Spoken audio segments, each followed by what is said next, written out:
Welcome to DT Kane's Epic Fantasy Book Club. I'm DT Kane, author of the epic fantasy series The Aggresfar Saga and the spoken books Uprising. Each week, I read from one of my novels, discuss my writing process, answer your questions, and have general discussions about fantasy fiction. It's like a book club, except I do all the work for you. Find show notes, info about all my novels, and much more at dtkane.com. Here's the show.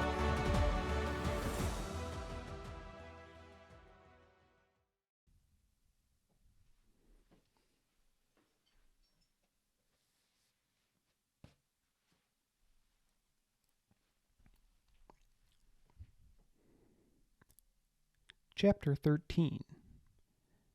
Getting rocks out of the prison Marla's speaker had created was no easy task. The only tool they had that could have cut through the roots was Rox's razor, and Baz thought it just as likely that they'd injure themselves with it as free rocks. Besides, it was trapped along with the rest of rocks, so instead they had to resort to spells. You, stand over there, Baztian, Deliritous said, pointing to a spot nearly on the other side of the clearing.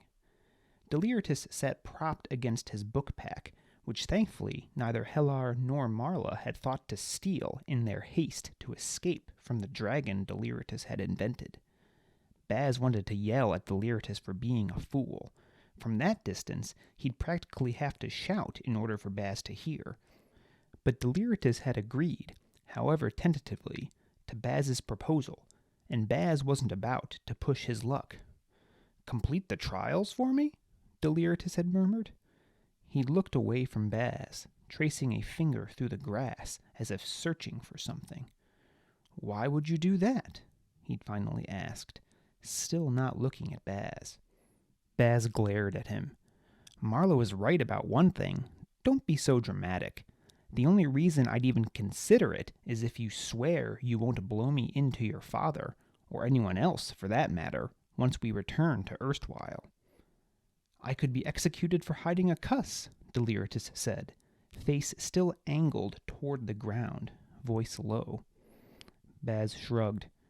"What's life going to be like if you return to Erstwhile empty-handed, not even having reached Hamlet?" Deliritous glowered up at him, but had no immediate reply. Finally, he said through clenched teeth, "You'd have to agree to never read again." "What about during the trials?" Baz asked. Deliritous chewed on his bottom lip for a minute. "You can read, but only with my permission, or in an emergency. Then never again once you return to Erstwhile." "Fine," Baz said. Seeing as how it was grounds for execution to merely be seen with a book, Baz didn't see how he'd get away with any reading once he returned to Erstwhile anyway. "But you'll have to turn rocks over to me for the duration of the trials." "What?" Baz looked up to the sky in exasperation. "You expect me to travel to Tome all by myself?" Deliritous opened his mouth in what appeared to be an objection, but then he shut it again. Rubbing a hand over the back of his neck, he looked to Rox. "What do you think?" The Harbour was staring augurs at Baz. "My oath is yours to transfer," Rox boomed, "but I dislike the idea of leaving your side." Deliritous ran a hand through his hair. He studied Rox for several moments more, then looked back to Baz and stuck out a hand. "I'll transfer rocks to you once you find a safe location to leave me for the duration of your journey." Baz had stared at Deliritous' hand for some time, still not quite believing what he was about to do. "Fine," he'd finally said, and grasped Deliritous' hand for the briefest of moments. As Baz reached the spot Deliritous had indicated, the Torchsire heir shifted his body so that there was no possibility of Baz seeing the page to which he opened the book he'd removed from his pack, as if Baz could see any of the words from such a distance anyway. But he kept his mouth shut. Let Deliritous think him more powerful than he really was. Baz's feet were inches from the boiling pot, his hair already singed by the flaming oven of risk he'd opened. He needed every little advantage he could get. They used very weak fire spells. just enough to warm the roots enough to weaken them. Even so, and even with the damage Baz had inadvertently done to the roots with the spell he'd cast to melt arrow, they burned rocks several times before he was able to muscle his way out. By the time they'd finished, it was well past noon. For a few minutes after the harbor was free, Baz worried that Deliritous might have a change of heart and order rocks to kill him, or at least put his eyes out as he'd done to Tax. But Baz had hit on the one thing that scared Deliritous more than a literate speaker, and that was letting his father down. Baz felt a little grungy taking advantage of that. Not bad enough to stop, though. Not when the alternative might be a quick trip back to erstwhile and a permanent cessation of breathing. Traveling would have been futile that day. Even a brute like Rox stiffened up after being stuck in one position for half a day. And even if Rox could have traveled, by the time they'd broken down the camp and gotten the horses ready, the sun would have been setting. And there was no real need to rush. So long as they returned to erstwhile within the 2-month time frame, the trials weren't a race. If anything, it would be good to put some distance between them and the other 2 readers. Let them think no one was following. With Rox freed, the priority became Deliritus's leg. No bone had broken through the skin, but his leg was dark with crushed blood vessels and swollen to double what was normal. Rox fashioned a long tree branch into a makeshift splint and secured it as best he could with lengths of rope. It was a shoddy job, and they all knew it, but none of them had any serious medical training. Deliritous had intended to bring Delilah so she could heal any maladies that might befall him, so there'd been little reason to worry over learning field medicine. Once his leg was set as well as could be managed, Baz set about gathering wood for a fire, which they ultimately started with Deliritous reading a simple fire spell to Baz. He made Baz stand 24 paces away and gave great emphasis to the stop rune, making sure Baz wouldn't be able to use the spell again after it was spoken. They sat around the fire in silence, gnawing on dried meat. It stuck in Baz's teeth and was far too salty. The rock he sat on wasn't very comfortable either. He actually found himself missing his pallet in the Torchsire basement. "So you're really going to do it?" Baz looked up, surprised that Deliritous had spoken. He was on the ground, back against a rock, with his injured leg stretched out away from the fire. Rox loomed silent behind him, razor extended and resting on one shoulder, as if ready for Hellar and Marla to come bursting from the trees at any moment. "Do what?" Baz asked. "The trials. You'll complete them? Try, anyway?" Baz looked back down to the dirt between his feet. He'd been sketching idly with a stick and realized he'd drawn the first few characters of the fire spell Deliritus had read earlier to start the fire. Grimacing, he wiped them out with his foot. "I don't have much of a choice." Deliritus laughed. "You could have just left. I wouldn't have been able to stop you. You could have left both of us helpless." Deliritus glanced over his shoulder to include Rox in his comment. Baz lifted a shoulder and let it fall. "I'm no woodsman. Likely, running off on my own into the wilds would be about as safe as going to your father and telling him I can read." "My young Baztian," Deliritus shook his head, still chuckling. "That's like comparing a fist fight to a duel with General Hedon Vanjo, the greatest blade master of our generation. The road to Tome is far more dangerous than the wilds between erstwhile and Fortune." Baz threw the stick he'd been sketching with to the ground, glaring at Deliritous. "Are you trying to talk me out of this?" "Not at all," Deliritous said. "Just trying to understand. I've spent my whole life learning how dangerous it is to allow a speaker to become a cuss. Yet, I've met 2 in my life. One's given me 10 years' worth of regret, wondering if I handled him right, and the other is helping me." Deliritus's generally aloof tone was entirely absent, replaced by thoughtful consideration. It made Baz uncomfortable, thinking there might be anything to Deliritous other than an entitled young man in a position of power. "I'm not doing it for you. We're bartering here, Deliritous. You remember that. I come back with a book that wins you the trials. You don't tell anyone I can read. That's it." The major hole in that plan was, of course, that as soon as Baz turned that book over to Deliritous, any leverage he had to hold him to his word would be gone. But one problem at a time. An unlikely number of things would need to go right before Baz needed to expend any energy at all worrying over that.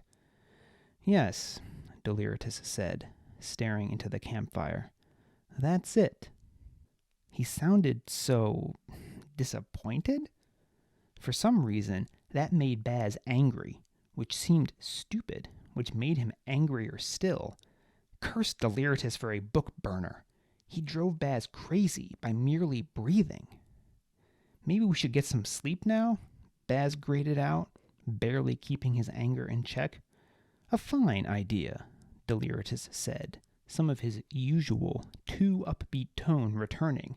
"See you in the morning." Baz didn't respond, lying down on the ground beside his rock and curling into a ball, pulling Lyanna's cloak tight about him.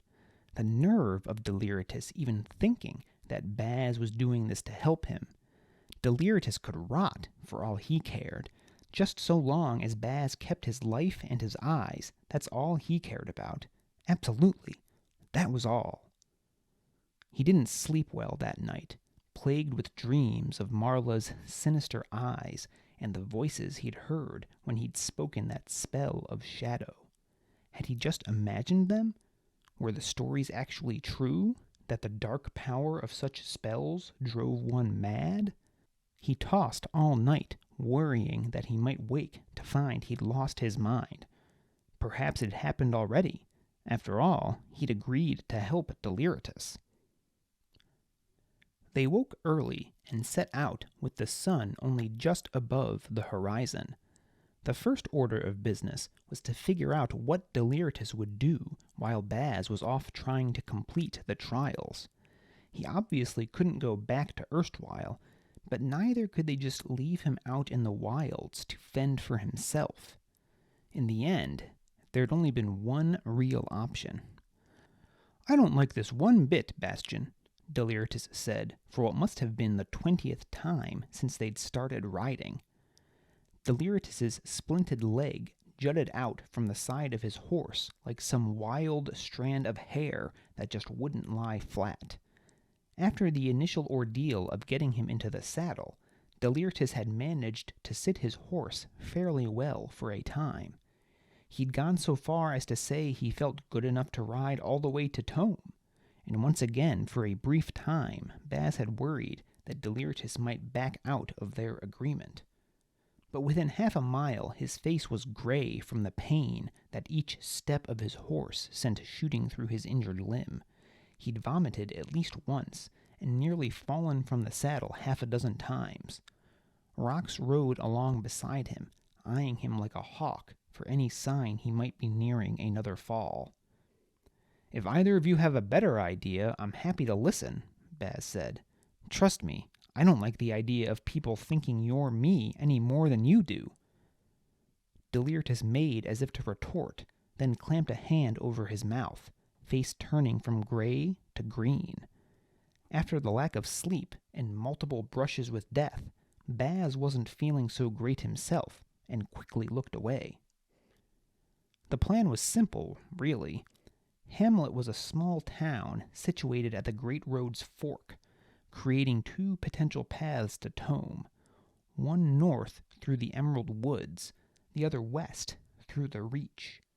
They'd leave Deliritous there, telling the townsfolk he was Baz's speaker.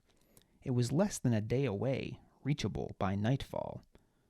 Of course, and Baz couldn't believe his life had come to this, the plan also necessitated that Baz pretend to be Deliritous. The thought made his skin prickle, but he thought he could manage. Just act clueless and treat everyone he met as if they were below him. It was Deliritous who Baz was worried about. Could he subdue his attitude of self-entitlement for long enough that the townsfolk would actually believe he was a slave? "You know, Baztian," Deliritous said, apparently having remastered his stomach, at least temporarily, "it's not as if pretending to be you will be that difficult. I just need to glower at everything and act as if I know more than I ought to." The urge to slap Deliritous flared in the muscles of Baz's arm once more. He pulled Deliritus's burgundy cloak more tightly about him and did his best to ignore the Torchsire heir's moans of pain as they rode on. It had galled Baz to part with the cloak Lyanna had given him. For one, Deliritus's cloak didn't have a hood. Apparently even readers didn't get everything. But it wouldn't do for him to ride into a town claiming to be a reader while wearing the black robe of a speaker. His disguise already lacked a hat, Deliritus's having been ruined during Marla's and Hellar's hasty withdrawal. That raised a related concern, namely the brand on Baz's forehead and the lack of one on Deliritus's. Baz had wrapped a bandage around his head, finding some tree sap to rub on it that made a decent enough imitation of a bloodstain. He'd an idea for a more permanent solution, though, once they reached Hamlet. He'd also thought of a solution for Deliritous, though Baz was certain the heir wouldn't care for it, and he delayed putting voice to it for as long as he could. But when smoke from the chimneys of Hamlet became visible in the early evening sky, there was no more time for waiting. "Stop a minute," Baz said, reining in his horse. He pulled a bit too hard, and his mount lurched to a sudden halt. Baz had to squeeze his legs against the horse's sides to remain upright, which reminded him of the saddle sores that had formed there over the past week. That removed some of the tact from his tone. "If you're going to be a speaker, Deliritous, then we'll have to explain your lack of a brand." What? Deliritous had been in half a doze, but now he jerked upright, crying out in pain as he did. After taking a deep breath, he focused on Baz. "Oh, right on, young Baztian. I've been giving that some thought myself. It'd seem easiest if we just tell them that Torchsire doesn't brand its speakers. It's a progressive movement, I've heard, that's actually being adopted by some libraries in Fortune. I doubt these townsfolk will know any better." Baz pursed his lips and turned his eyes to Rox. "Rox, what do you think? Do those words, mean what they mean?" Rox shook his giant skull. "No. The lie in those words is like the pungent flesh of a week-old kill." Right. What I think he means, Deliritous, is that erstwhile's libraries send a reader and speaker to Hamlet twice a year to provide for their needs. They'll know that a speaker is supposed to be branded. Deliritous frowned. "Well, then just give me a bandage like the one you made up." Baz shook his head. "You might be here for a month. At some point they'd insist on changing it, and they'd see." Deliritus furrowed his brow. "Remember what I said earlier about how you act like you know more than you should? You're doing it now. If you have an idea, just tell me, and I'll be happy to consider it." He'd be happy to consider it, eh? "Well," Baz said, "the only sensible explanation I can think of is that you had a brand, but lost it in the same accident that broke your leg." Deliritus laughed. "A nice story, I'm sure, except that I didn't—" Deliritus's words trailed off as he noticed Baz looking at Rox. "You know, Rox," Baz said, shrugging, "I think this is in the interest of keeping Deliritous safe." The Harbour considered Baz with his stony gaze, then turned it upon a wide-eyed Deliritous. "Truth in those words, I think." Deliritous tried to flinch away from Rox, but Rox was already right beside him, and any sudden movement would have sent coursing pain through his injured leg, not to mention likely throw him from the saddle. Rox grabbed Deliritous easily with one hand, his belt knife in the other.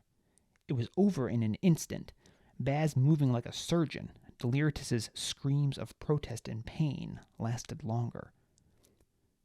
They rode into Hamlet an hour or so later, a small smile of satisfaction still on Baz's lips. Deliritous looked absolutely dreadful, a bloody bandage wrapped around his freshly sliced forehead, skin the color of last night's campfire, and splinted leg jutting off his horse's side. Apparently, though, his pride hurt more than his body, as he was managing to stay upright in his saddle. Calling Hamlet a town was generous. It was more a series of buildings scattered between the fork in the road and a few muddy paths that were more broad alleys than streets. The remains of older buildings were strewn about it for about a mile radius, relics of an older age when the road to Tome had been oft traveled before the burning. Now Hamlet was just ill-constructed wood houses and a few shops, centered around an inn with a stone fountain out front. Its only reason for continued existence was that it served as a way station between erstwhile and Enigma, far to the north in the icy heights. But such journeys were infrequent. Even with its rich natural resources and penchant for producing dangerous brutes like rocks, Enigma was high in the mountains, freezing and desolate.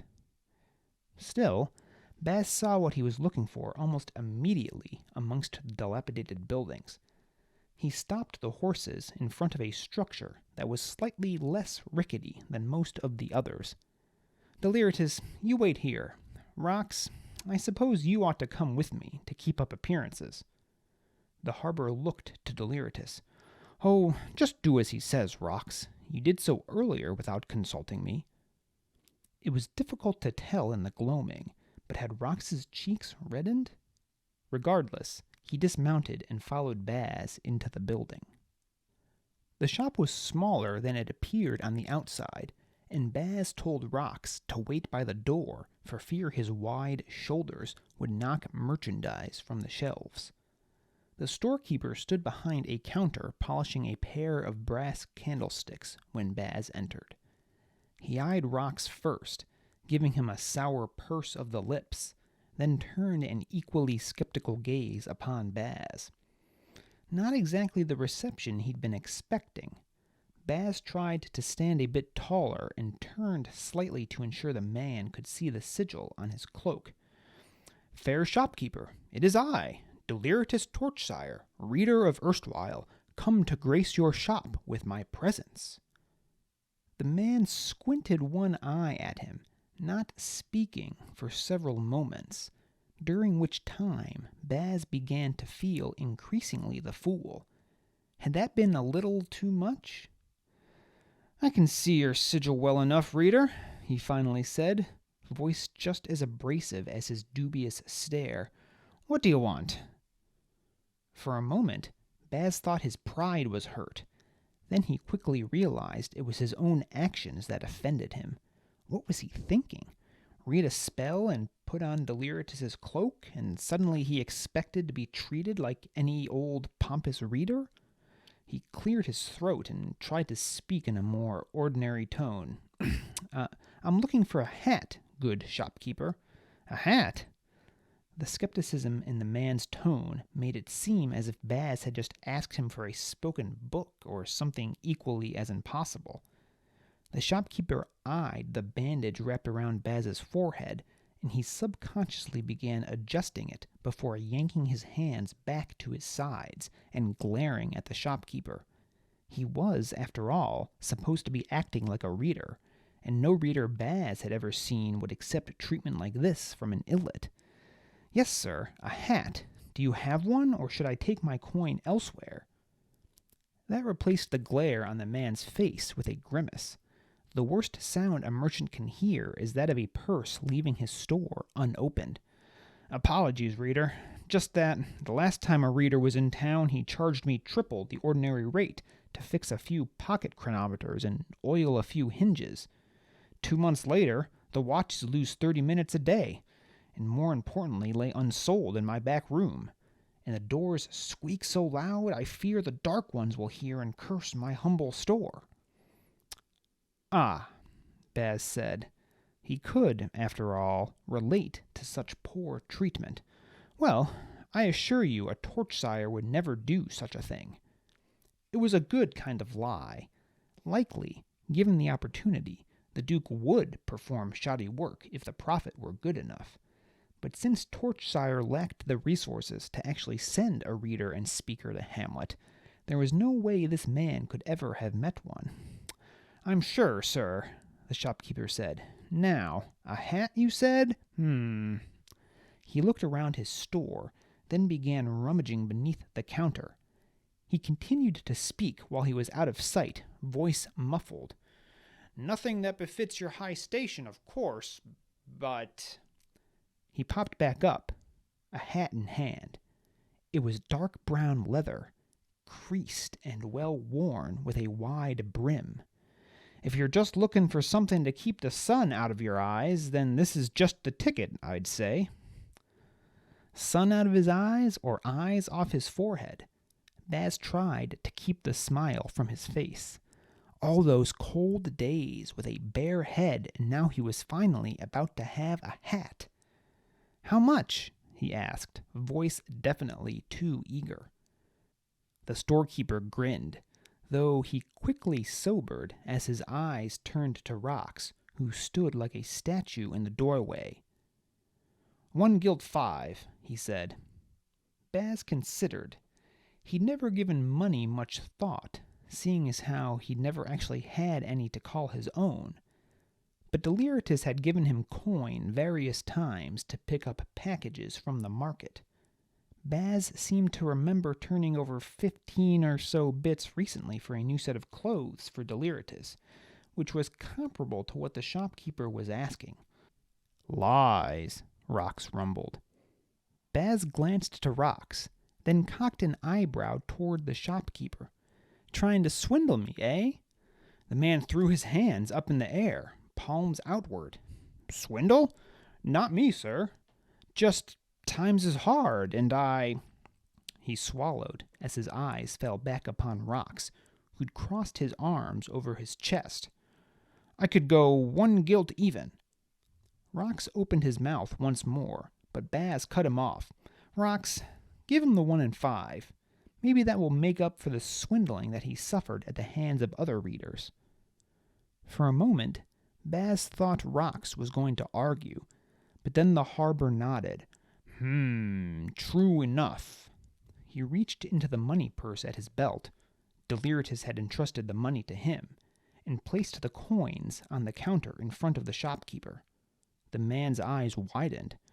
"Why, thank you, reader, Torchsire." He actually sounded genuinely appreciative. Baz shrugged. What did he care? It wasn't his money. Baz took the hat and turned to go, but before he reached the exit, the shopkeeper spoke again. "I wasn't going to say anything, sir, but, well, that reason I mentioned earlier wasn't truly why I was sour when you came in." Baz stopped and turned back around. "My good shopkeeper, you ought to learn when you're ahead and keep silent." "Oh, no," said the shopkeeper, chagrin painting his expression.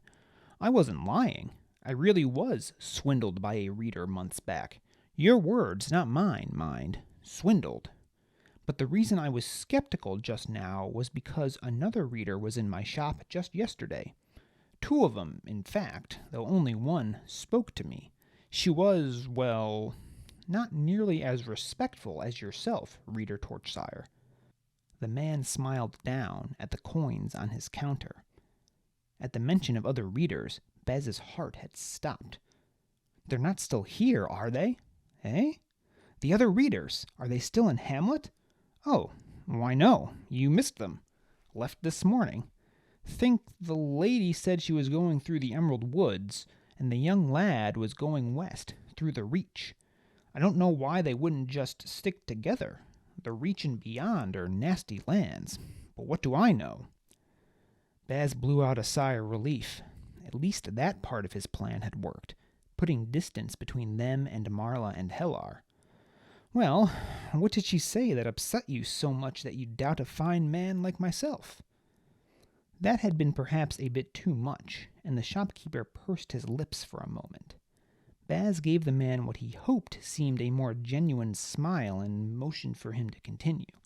"Well," the shopkeeper said, rubbing his hands together nervously, "from what I could tell, she was going around to all the shops in town, asking if anyone had seen a speaker from Torchsire. Said he'd, lost his way, though, to be frank with you, I didn't care for how she was saying it. More demanding than asking. But she was offering good coin for information, and said she'd be back this way in about a month's time or so to ask around again." The shopkeeper looked over Baz's shoulder. Rocks still blocked most of the door, but the shopkeeper could see enough to tell there was a third person outside. "Seems your speaker is all right then, Reader Torchsire?" Baz looked over his shoulder, hoping the shopkeeper just assumed Baz was following his gaze, though really Baz was looking at Rocks. Did they need to kill this man to keep him quiet? Rocks lowered his brows, folding his arms as if to chastise him. "Scribes, help him. When Harbour's moral compass is straighter than your own, it's really time to have your head examined. It had to be Deliritous' cloak, infecting Baz with the same stupidity that often plagued the Torchsire heir." Taking a moment to compose his face, Baz settled the new-to-him hat on his head, running his hand from one side of the brim to the other to make certain it was actually there. Then he sighed and turned back to the shopkeeper. "How much was she offering you for the information?"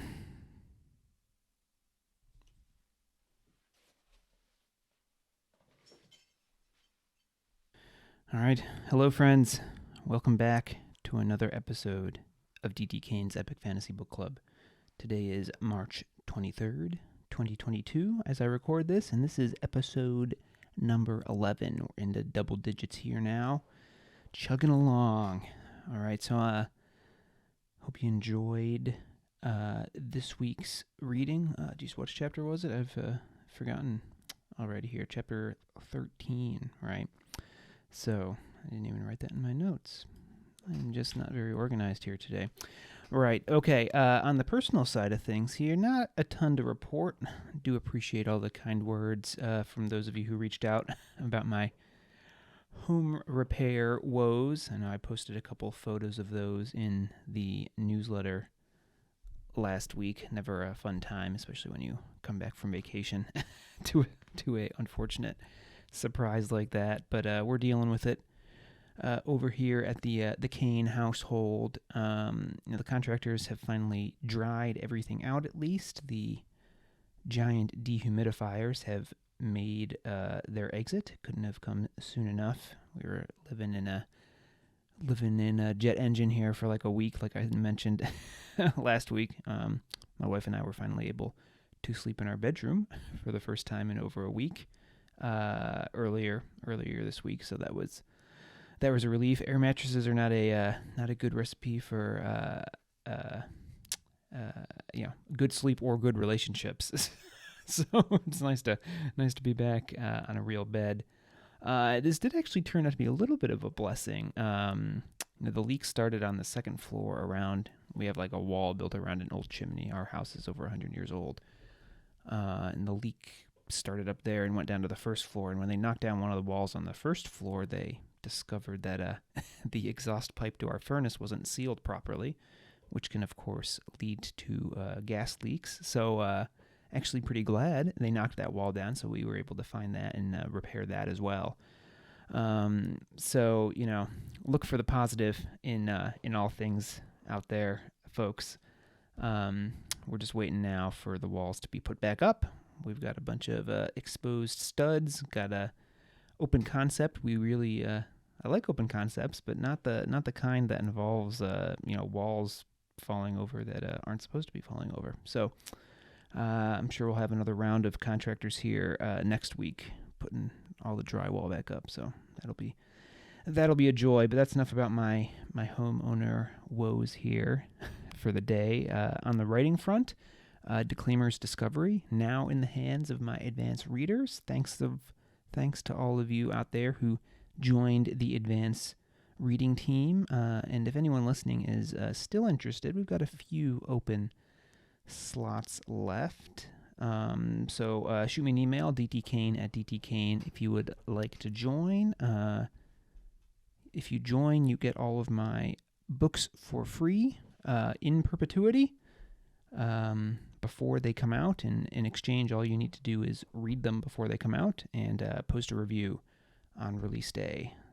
Kind of help give the book a little initial boost. People don't like buying books that have 0 or few reviews, so the more reviews we can get on the books, the better. Especially book 1, because that's what sucks everyone in, right? So, all of you out there, listening to the podcast, you're probably all qualified to review book 1 as well. So if you want to hop over to wherever you purchase books and drop a quick review on the Acktus Trials page, that would be greatly appreciated, and it would help me out a lot. Thanks. And just another reminder, Declaimer's Discovery, which is part 2 of the Spoken Books Uprising, that releases, just in like 3 weeks now, on April 15th, right around the corner. So exciting things happening over in the DT Kane media empire, as I like to as I like to call it here. Slowly building it up one brick at a time. All right, on to our analysis of this week's reading, Chapter 13. And, I'm just like doubting myself here that it was actually Chapter 13. So let's just make sure here. Chapter 13. Right, yes, 13. Okay, so, gonna start out with the plan. In the interest of keeping Deliritous safe. That's the title of this section of the analysis. So we left off last week with Baz offering to complete the Acktus Trials for Deliritous. Remember, he's got the broken leg, so he can't go on. Incidentally, quick aside here, did any of you catch that Baz quipped about Deliritous breaking his leg back in Chapter 7? A little bit of innocent foreshadowing there. I think I added that back in a subsequent draft.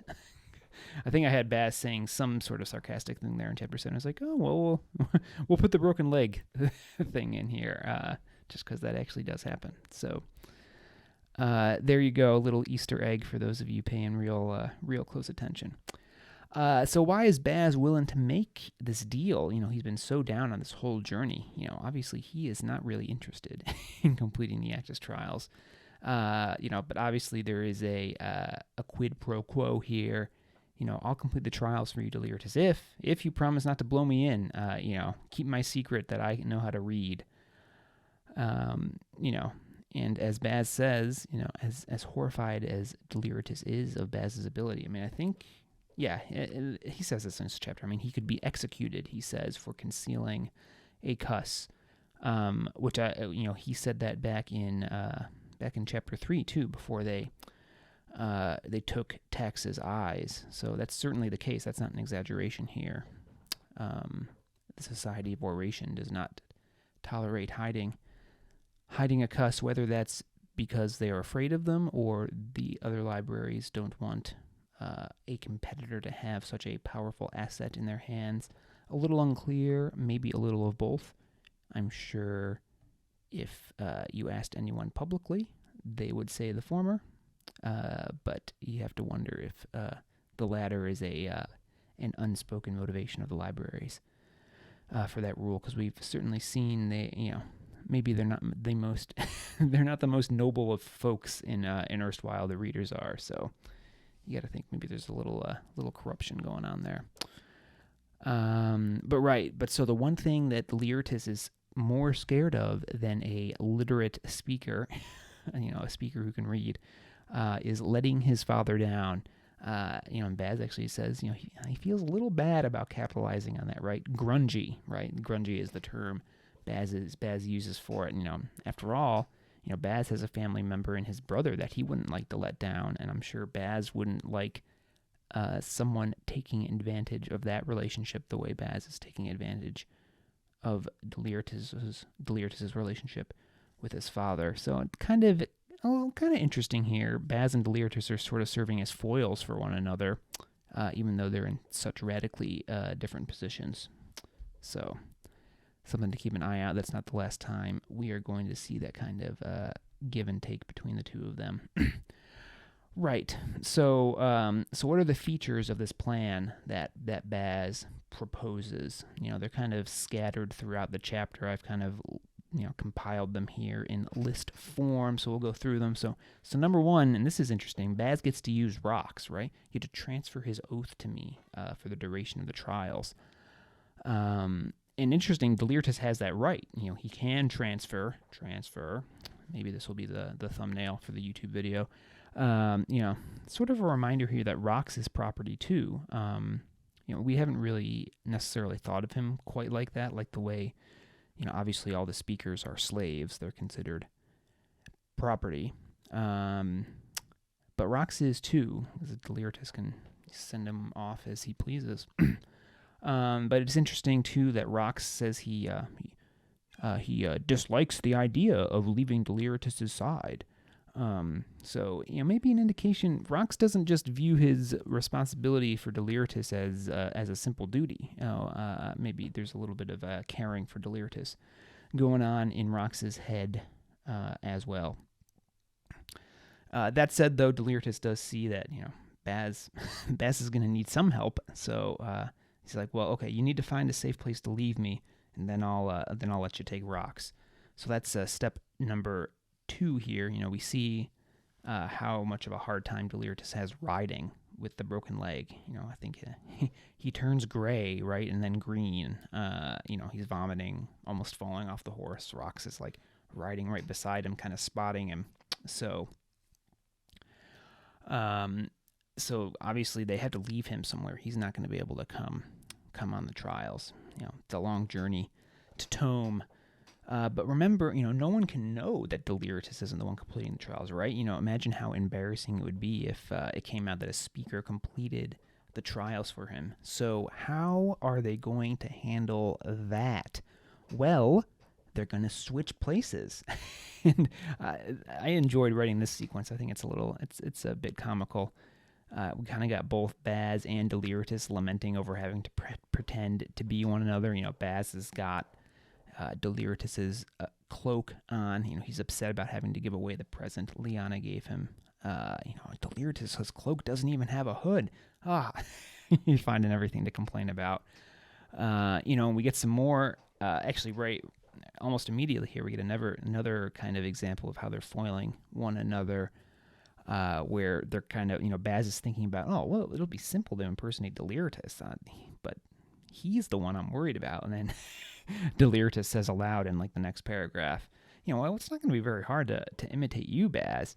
Baz says, so Baz about being like Deliritous, well, I'll just act clueless and treat everyone I meet as if they're below me.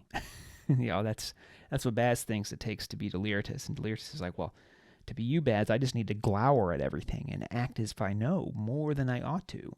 So we see the opinions they have of one another coming out here for sure. But there's another problem with the plan here, right? If Deliritous is going to pretend to be a speaker, well, he doesn't have a brand. So that's going to be a dead giveaway. Though, interesting note here, Deliritous says something about this progressive movement in the City of Fortune, where some readers are no longer branding their speakers. So some of the readers treat their speakers maybe better than the ones do in erstwhile. Interesting. That's not really relevant here. We're not going to Fortune in this book, but we will be going there in a subsequent book. In fact, the next book, Declaimer's Discovery. So file that away for now, but we're going to see what it's like in the City of Fortune once we finish up the Acktus Trials here. So stay tuned for that. But for now, Baz notes, the people in Hamlet, which is this is the little town, really. It's more like a decrepit village, right, that they're going to. They're going to know that a speaker ought to be branded because erstwhile sends speakers and readers there every year to kind of serve the townsfolk. Remember, the illits are really dependent on the speakers to cast spells for them to do even kind of like common things like simple home repairs. So erstwhile sends their speakers out there, readers and speakers out there occasionally. So they're going to know what a speaker is supposed to look like.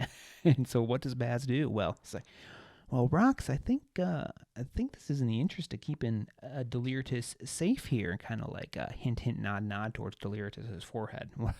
Rox grabs Deliritous and kind of like scratches up his head with his knife. So another kind of, Baz's kind of a little cruel practical joke here. I don't even know if it's a practical joke, but, a little humor at Deliritous' expense here.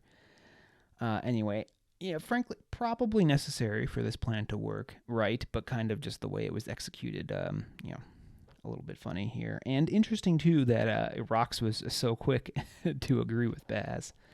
And, of course, I don't know if I was doing too much telling instead of showing here with this, but I do just, expressly point this out. There is a hole in Baz's plan, too, right? So if he goes to Tome, finds a book, and comes back, well, he's going to have to give that book to Deliritous at some point, right? Baz is a speaker. He can't be walking around with a book. And once he gives it away, well, where is, Baz doesn't have any security, right? He's like a bank that didn't, file their security interest, in the home they gave the mortgage on. And there's going to be no way for him to hold Deliritous to his promise at that point. And Baz is smart enough to realize that, but he's also smart enough to realize, well, an unlikely number of things would need to go right before Baz needed to expend any energy at all worrying over that. So Baz is like, well, maybe this plan is not perfect, but, one step at a time. I've got to get all the way to Tome and find a book and, stay alive first. So, but, I'm sure, as all of you can imagine, that problem's going to rear its head again here at some point. So add that to the file. I know we've got a lot of things tucked away in the file for later review, and that's another one, but we'll come back to that later. All right, and now the big reveal we've all been waiting for. I told you there was going to be a big scene here last week in your homework assignment. What exactly did I say? We'll get to a town, and there's a big moment in the town, a reveal of epic proportions. And what is it? Well, I'm looking for a hat. Good shopkeeper. The hat! You noticed I'm wearing it. I usually don't wear it during the analysis section, but today is a special occasion. The revelation of why I'm wearing the hat when I'm doing the narration. It's because this is going to become Baz's signature symbol here, right? He's got his hat, and let me tell you, he is not going to give this thing up once he gets it. So I think all the way back in our first or second episode, someone asked about the hat. So now you guys know. Sorry, I'm probably getting way too excited about the hat here. But a little aside, I've always wanted a hat like this, and my wife thinks they look foolish. So I finally found a good excuse to buy one and starting the podcast. Well, it's a prop. It's marketing, Mrs. Kane. That's why I'm getting it now. So there you go, the hat. I'm going to keep it on here for the rest of the episode. All right, so we arrive in Hamlet. Deliritous is pouting since Baz just convinced Rox to slice up his forehead. And Hamlet's kind of a dump, right? Dilapidated buildings, a few muddy paths for streets. Kind of sounds like it was a much bigger, bustling hub at one point, back when Tome was still the country's capital. I should grab a map here and put it on the screen for the episode this week. I should just get a printout so I can hold it up to the camera. But anyway, for now, if you've got a physical copy, you can thumb to the map there. Though I know in the physical copy, the map isn't that clear. If you go over to dtkane.com/resources, you can pull up a nice high-definition version of the map. there, but you'll kind of see, Hamlet's a kind of a fork in the road. You go west, you can take the road up to Tome from there, or you can go north and then west through the Emerald Woods and also get to Tome or the City of Enigma. So Hamlet was kind of like this waypoint, but now since Tome is a ruin, there's little reason for people to go there except the occasional trip up to Enigma, though it is very cold up there in the mountains, so Baz tells us people don't go there very often. So we're in this dilapidated village, and Baz stops them at a shop. Rox goes in with him. Deliritous waits outside. Remember, Baz is pretending to be a reader here, right? So he's got to keep up appearances. That's why the Harbour comes with him. And Baz is being a little bit dramatic here. Fair shopkeeper, it is I, Deliritous Torchsire, reader of erstwhile, come to grace your shop with my presence. Shopkeeper not really impressed. In fact, we learn he was recently swindled by another reader, so he's kind of salty about having one in his shop. Baz kind of feels like an idiot, expecting special treatment just because he's acting like a reader. Remember, Baz is always sarcastic about readers in his head, and now he's kind of imitating what he's always despised, so he kind of feels like an idiot. The shopkeeper puts him in his place here. And then we get to the big reveal. Like I said, why did Baz come to the shop? Baz is looking for a hat. He needs to conceal the brand on his forehead. But, also, we've seen Baz complain several times about how cold his head gets. Why can't I just wear a hat? So he's maybe taking advantage a little here of the situation. I'm going to get myself a hat here. He's got a good excuse now. And the shopkeeper does have one, right? It was dark brown leather, creased and well worn with a wide brim. The hat, here it is. Of course, Baz is very excited. He is not he doesn't have much of a poker face here, and the shopkeeper tries to rip him off. Baz doesn't really have much of a concept of money here either, right? I've never had any of my own. So, plus it's not his money anyway, right? But Rox catches the shopkeeper in the lie, lies, but Baz is like, well, give him the money anyway. That'll be recompense for the previous treatment he had. And Rox, interestingly, Rox agrees, even though this is Deliritous' money. He sees truth in what Baz is doing. It matches up with Rox's moral code here of, not telling lies. So, it's interesting. Rox can be a vicious, kind of a vicious beast at some points, but he has this code, and he sticks to it. Maybe his morals don't quite match up with those of other folks, but he at least sticks to his own guns. For sure.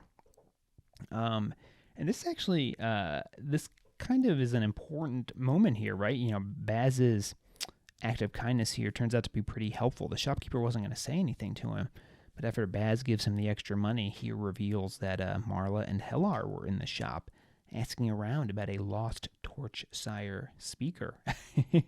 And the shopkeeper, he glances outside and he sees Deliritous out there, who is supposedly Baz's speaker. Remember, you got the role reversal going on here, and Baz kind of realizes he's in a sticky situation here, and it gets stickier when the shopkeeper's like, well, this female speaker, she was asking around for information, and she was offering good coin, and she said she'd be back in a month to see if anyone had seen anything. So kind of a pickle here. Baz actually briefly thinks of, are we gonna have to kill this guy to keep our secret quiet? And then so how interesting is this? He looks to Rox, and Rox kind of gives him the stern cross-armed look. We're not going to kill anyone here. Baz says something like, geez, when your moral compass is set by a Harbour, you've got a problem. So it's kind of interesting here. In some ways, we're seeing maybe Rox is the most moral of our trio of main characters here. So, instead, Baz turns back to the shopkeeper. How much was Marla offering you for the information? So obviously he's going to try to outbid her here to keep the shopkeeper quiet. But there's an obvious issue here that this is raising, right? Probably going to have some impact on the plan they have come up with. But we're not going to get into that until next week. So you will have to tune back into the next episode for that. Okay, just a couple miscellaneous points here. Get another note. Deliritous at one point, he's kind of quizzing Baz on why he's helping. Baz at one point kind of, he's like, fiddling around with his stick, and he like throws it down. Are you trying to talk me out of this, Deliritous? And Deliritous is like, no, I'm just trying to figure it out. I've been taught that cusses are dangerous and a big problem, but I've met two in my life, and you're helping me. You're the one cuss, and then the other one I spent 10 years having regrets about. So, Baz, this is like another squirmy moment for Baz, right? Because just another kind of instance here of suggesting, Deliritous isn't just this self-entitled rich kid, right? He has there's a person under that giant hat, like we said a couple weeks ago. So, continuing to develop, see the change both in Deliritous' character and the snail-paced change of Baz's opinion of him as well. Baz certainly is nowhere close to admitting Deliritous is a good person, but the doubt is slowly creeping in. And then just another quick note here, just another quick kind of aside here, but Baz mentions there are stories of men going mad from using shadow spells. Remember, Baz cast that shadow spell to save Deliritous last week, and he heard these voices in his head before he finished casting it. He's wondering, were those me going mad? We don't know, but again, just kind of a reminder that this is an issue that's out there, and we're going to see how it's resolved here over the course of the novel. Know very little about it so far, but store that away in your file as well. Of course, Baz can never be serious. Am I going mad? I have agreed to help Deliritous, so I must be mad if I've agreed to that. All right, so there's our analysis for this week. Homework assignment for next week. We'll be reading chapters 14 and 15, so we've got another 2-chapter week ahead of us. We will see plans change and relationships grow, and then our characters will run into yet another problem. And geez, what could that be? They've already had so many, but that's storytelling, right? What does your character want, and how many obstacles can you put in his way? So we'll see another obstacle, at least one more obstacle next week, maybe more than one. Okay, this week's quest. Make sure to send your answers in to DTKane at dtkane.com. This week, I am interested to hear if anyone has any thoughts on what my inspiration for Rox was. A few different spots. I will say he's a blend of at least 2 characters from relatively well-known fantasy works. So send me your thoughts on that, and we can discuss them next week at the end of the episode. All right, drawing to a close here. Going to close with our quote, as we always do. And this week I thought I would read a couple quick lines from one of the Wheel of Time novels. This is book 4, The Shadow Rising by the incomparable Robert Jordan. Once again, I believe we had a quote from him a few weeks ago. And this is the part of the book where Matt gets his hat for the first time, which, I'll be honest, Matt's hat is a influence for the hat here that Baz has. So just bear with me a moment here. I have, for those of you not watching, I just have I have the book here in physical form. I'm just reading right out of it. A heavy man in a pale gray coat and dark, wide-brimmed hat climbed down from the back of the lead wagon and stood watching, now and then taking off his flat-crowned hat to wipe his forehead with a large white handkerchief. And that description is important because just a few pages later, Matt buys that hat off of him, or at least the woman with the man snatches it off of his head when Matt says he wants a hat. And if the hat kept Matt's head from boiling, it really was worth the price so far as he was concerned. And for a wonder, it fit. And if it was no cooler under that wide brim, at least it was blessedly shady. The kerchief went into his coat pocket. So there you go. Those are pages 588 and 592 in this edition, the softcover with the original artwork of Shadow Rising.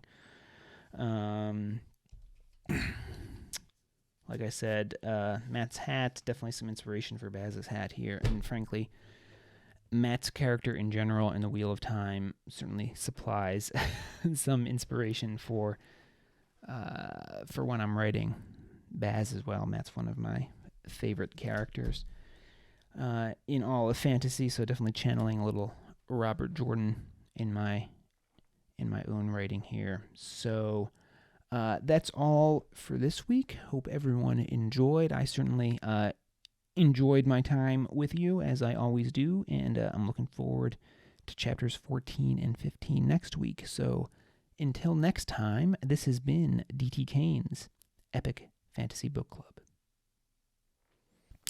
Thanks for listening to D.T. Kane's Epic Fantasy Book Club. If you liked today's episode, please consider rating and reviewing wherever you listen to podcasts. If you're watching on YouTube, give this video a thumbs up if you liked it, and hit that subscribe button and the bell so you get notified whenever new episodes become available. If you'd like to listen to back episodes or review the show notes, visit dtkane.com/podcast. D.T. Kane's novels are available for purchase at most major online retailers, or you can purchase directly from his website at www.dtkane.com/books. You can receive a free short story and sign up for D.T. Kane's mailing list at dtkane.com/email-signup. If you'd like to connect, you can find D.T. Kane on Facebook at D.T. Kane Author or Twitter at D.T. Kane Author, or send D.T. Kane an email at dtkane@dtkane.com. See you next week.